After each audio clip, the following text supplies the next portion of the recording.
Welcome to the AI for Career Success podcast by Curt Robbins, where we help you get smarter than your competition.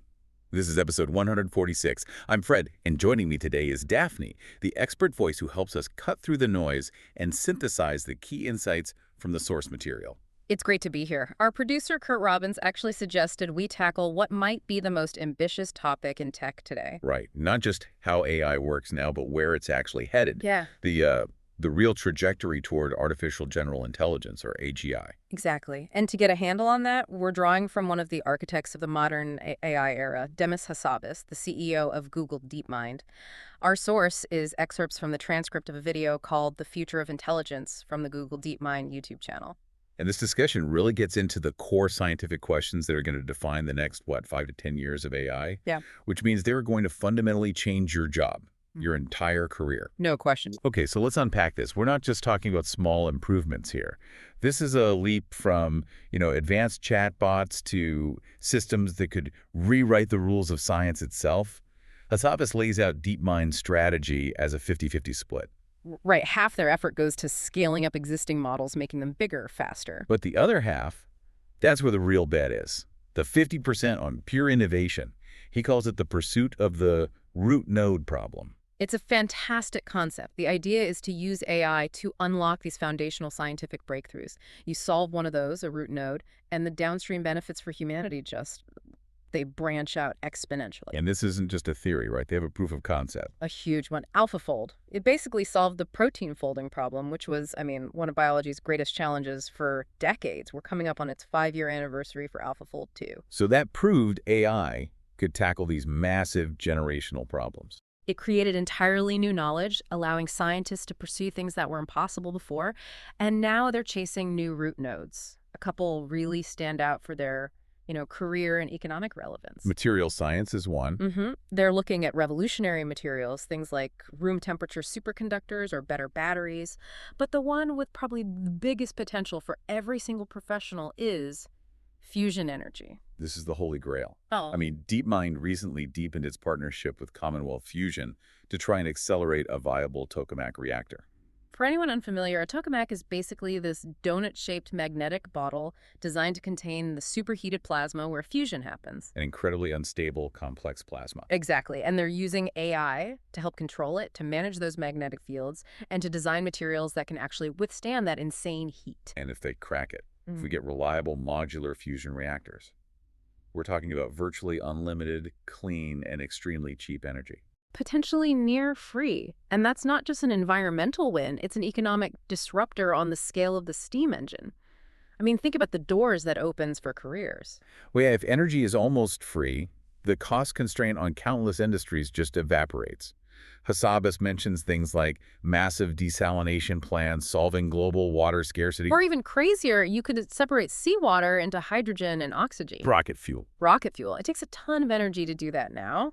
But if energy is free and clean, you could produce it 24/7. It completely reshapes logistics, space exploration. You'd see whole new sectors emerge. You wouldn't need an energy efficiency expert anymore. You need a global water logistics manager. The problem shifts from how do we save energy to how do we use infinite energy. It's an inspiring vision. But even as they chase these huge problems, the path to AGI has these strange, humbling roadblocks. It highlights a massive gap between today's AI and true intelligence. The paradox of the current moment. I've heard researchers talk about this. It's a huge source of frustration. On one hand, these models can win gold medals at the International Maths Olympiad. Truly stunning feats. And on the other hand? On the other, that same system can fail a basic high school math problem. Or even just count the letters in a word and get it wrong. That inconsistency is just fascinating. Hassabis calls them jagged intelligences. That's the term. They're PhD level in one narrow area, like protein folding, but completely basic in others, like simple logic. That lack of consistency is a critical missing piece for AGI. So what's the hang-up? Is it a data problem or something more fundamental? Hassabis says it's multi-layered.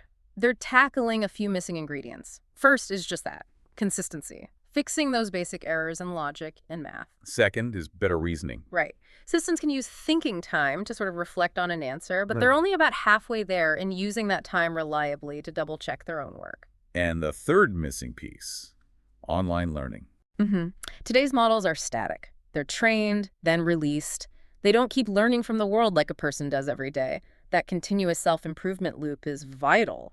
And all this ties back to the biggest trust issue we have with AI right now. Hallucinations. It's all connected. The models are engineered to complete a prompt, so if they're not certain, they just make something up. The solution then is what? Okay. Building models that know what they don't know. Precisely. They need to be able to realize their own uncertainty and output a confidence score, just like AlphaFold does. If a model is forced to answer when it's unsure, that's when you get a hallucination. So moving from a forced answer to a probabilistic one, Yeah. you need a system that says, I'm 95% sure about this, not one that's just confidently wrong. That's the key for any real professional adoption. Let's take a brief break for a special message from our producer, Curt Robbins. Hi, this is Curt Robbins. First, thanks for listening. I truly appreciate your support. I want to let you know that I'm currently accepting new clients. My rates are affordable, and I have more than 25 years of experience working for enterprise companies like Microsoft, Northrop Grumman, Oracle, PNC Bank, FedEx, USAA, and Wells Fargo, among many others. If you want to improve your IT documentation and communications, hire me. I deliver fast, know how to use AI to improve efficiency and accuracy, and love going the extra mile to satisfy my clients. Thank you for subscribing and listening. Back to you, Daphne and Fred. Welcome back to the AI for Career Success podcast. So before the break, we were talking about that gap, that inconsistency. A big part of closing it involves moving beyond language models to what DeepMind calls world models. What's the difference? A language model is like a lawyer who knows all the rules and precedents. Right, the informational context. But a world model is more like a master mechanic. It understands the physical, spatial, causative mechanics of the world, how things actually move and interact. Intuitive physics. Exactly. Which is essential for things like robotics or a true universal assistant that operates in the real three-dimensional world. So projects like Genie or Veo, their video model, are about more than just making cool videos. Oh, much more. To generate a realistic world, the AI has to encapsulate the underlying physics of that world. And the really exciting part is when you connect these generative models with simulated agents, or SEMA. These are the agents they drop into virtual worlds like video games to learn tasks. Right. And now you can connect Genie, the world generator, to SEMA, the world learner. You can have one AI generate infinite complex training examples on the fly, tailored exactly to what the other agent needs to learn. That seems like it could solve the data scarcity problem in a lot of complex fields. It could. You can simulate endless scenarios instead of collecting real-world data. But, and this is the critical check, the simulated physics can't just look plausible. It has to actually be correct. Otherwise, the training is useless for real robotics. Or even dangerous. That's why they're creating physics benchmarks. They use accurate game engines to test if the models have truly internalized Newton's laws of motion before they can be trusted. So all of this, Uh-huh. it brings us to the really big picture. Hassabis compares AGI's impact to the Industrial Revolution, but with two, frankly, terrifying differences. He says AI will be 10 times bigger in scope, hitting every industry at once and unfold 10 times faster. A decade instead of century. A decade. Which means our institutions, our society, just won't have time to adapt smoothly. The whole economic system of exchanging labor for resources, it just might not function post-AGI. So economists are already brainstorming new systems. They have to be. Beyond just universal basic income, or UBI, Hassabis mentions more radical ideas, like direct democracy systems for resource allocation, where maybe your voting influence is weighted by your past successful decisions. These are huge philosophical shifts. If problems like fusion get solved and we enter a post-scarcity world, what happens to human purpose? So much of it is tied to our jobs, to providing for our families. It could lead to a genuine existential crisis of meaning for billions. And the final piece he's really concerned about is geopolitics. The timelines are just too short. 5 to 10 years.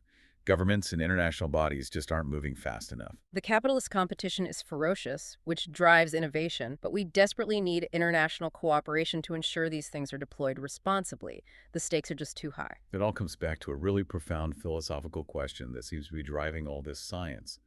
What is the ultimate limit of a Turing machine? Can a computer actually model everything? It sounds counterintuitive, but so far, no one has found anything in the universe that is fundamentally non-computable. So the working hypothesis is that everything, our senses, feelings, consciousness, biology, physics, it's all, at its core, Information processing. And if it's information processing, it's theoretically computable. You can simulate it, understand it, and eventually optimize it. That's the engine driving this race. The implications for professional expertise are just staggering. So what does this all mean for you listening right now? If the goal is a generalized, consistent AI that can achieve post-scarcity, then any specialized knowledge rooted in routine optimization or inefficient processes is squarely in the crosshairs. That expertise is precisely what AGI is being built to master. So the provocative thought for you is this. Is your career built on skills that an eventual AGI will simply do better, faster, and cheaper? And if you see that on the horizon, how do you start adapting today? How do you shift to problems that require uniquely human judgment, complex communication, or defining ethical boundaries? Given that 10x faster timeline, the time to start thinking about that shift is now. Thank you for listening to the AI for Career Success podcast from Curt Robbins, where we help you get smarter than your competition. Remember to like, subscribe, comment, and share. We'll see you next time.